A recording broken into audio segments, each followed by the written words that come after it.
एक तिथे जो स्थानिक आदिल नावाचा एक तरुण होता, त्यांनी या पर्यटकांना देखील जेव्हा आतंकवादी आले, पर्यटकांना देखील ताबडतोब काही लोकांना त्यांनी तिथून खाली जायला सांगितलं आणि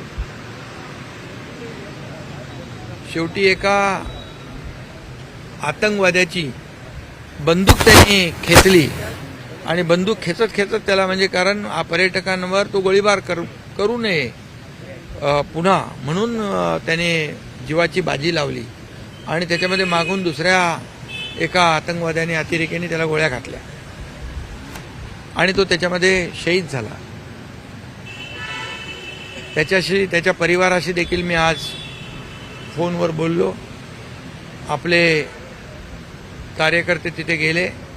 त्याला देखील एक परिवाराला त्याच्या 5 लाख रुपयाची मदत केली आणि त्याचं जे मोडकळीस आलेलं घर